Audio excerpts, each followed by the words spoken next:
Hello guys, I am V. Sai Srinivas of 9th class from Mathman. So today I am going to explain today's editorial, so let's get started. So today our editorial's name is Shackles and Ties. So shackles means chains. India and UK must not allow concerns of the movement to dominate their relationship. With the transition period of UK's exit from the EU ending this month, the Boris Johnson government is beginning to firm up its partnerships outside its region, and British Foreign Secretary Dominic Raab's Delhi visit came with a declaration of immediate and longer term goals for the India UK relationship. So, the transition period of UK from the EU or the Brexit has ended this month. So the Boris Johnson government is starting to build up the relationship it have with the outside countries. The British Foreign Secretary Dominic Raab had visited Delhi yesterday, and he had declared that they are going to have longer term goals for firming up the relationship between India and UK. His visit was also to prepare the way for Prime Minister Johnson's India's visit as the chief guest at Republic Day and invite to the Prime Minister Narendra Modi to UK to the G7 and the climate change summits next year. Mr. Johnson will be the first head of the government to visit India after the spread of COVID-19. This will also be his first bilateral visit anywhere after Brexit, signaling the importance India and the UK give to this chapter in ties. So, when after Dominic Raab is going to visit India, he will prepare Prime Minister Johnson to visit India on the Republic Day. So they are also inviting Prime Minister Narendra Modi to UK to meet in the climate change summit of next year. So Mr. Johnson will be the first head of the government from UK who is going to visit India after the spread of COVID-19. So this shows us how important is this for India and UK to build up this relationship. So the relationships between India and UK are going to get better after this. So Mr. Raab has discussed with the External Affairs Minister of India regarding the Mr. Modi's visit to the UK.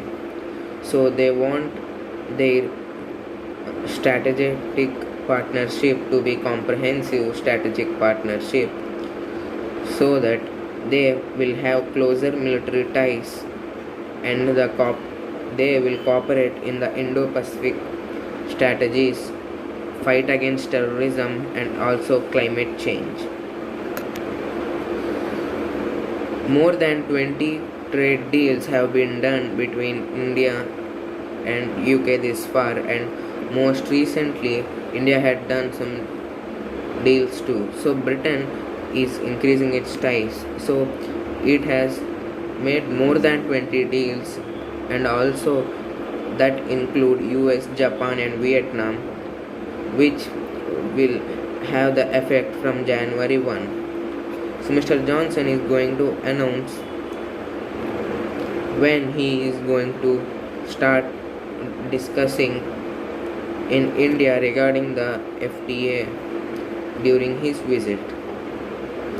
The highlight of India's relations in the next year will be closer cooperation on the coronavirus vaccine, with the Serum Institute set to produce and distribute the Oxford vaccine in India and then as a part of the COVAX project to other developing countries. So the most important point to be noted in these relations is that next year the closer cooperation among them will lead to the coronavirus vaccine, and the Serum Institute of Oxford and AstraZeneca had said that they will be issuing vaccines in India, and also the part of COVAX projects other developing countries may also give the vaccines. The tone of new page in ties, stagnant for the past 5 years due to Britain's Brexit preoccupation, is welcome. The relationship has failed to progress in this time despite visit by Mr. Modi and former British Prime Minister Theresa May. As a result, less important issues such as visas and the fate of fugitive Indian businessmen in the UK have been allowed to dominate the narrative. So this is a new page in the ties because for the past 5 years India and UK didn't have any strong ties except like having a few visits, like the Prime Minister Theresa May had visited once, and Prime Minister Narendra Modi, because British was actually concentrating on the Brexit. So the issues they discussed were regarding visas and also to catch the fugitive Vijay Mallya who had resided in UK.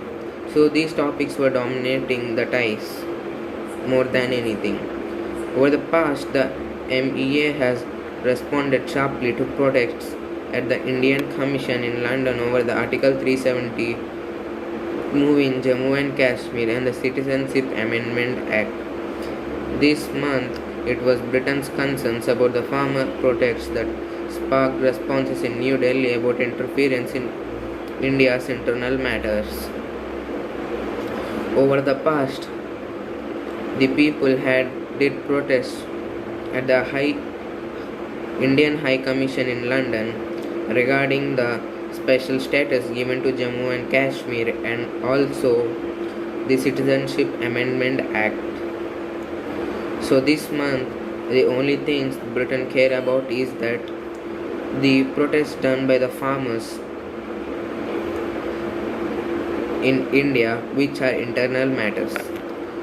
Mr. Raab's explanation that sometimes intense interest from the Britain-Indian diaspora makes Indian politics a factor in British politics is a reminder of how closely linked the two countries remain. So the main reason why Britain and India remain connected is due to the politics. So when the British gets involved in Indian politics, India too gets involved in theirs. So let's hope that the relationship will be strong between India and UK. So that's it, guys.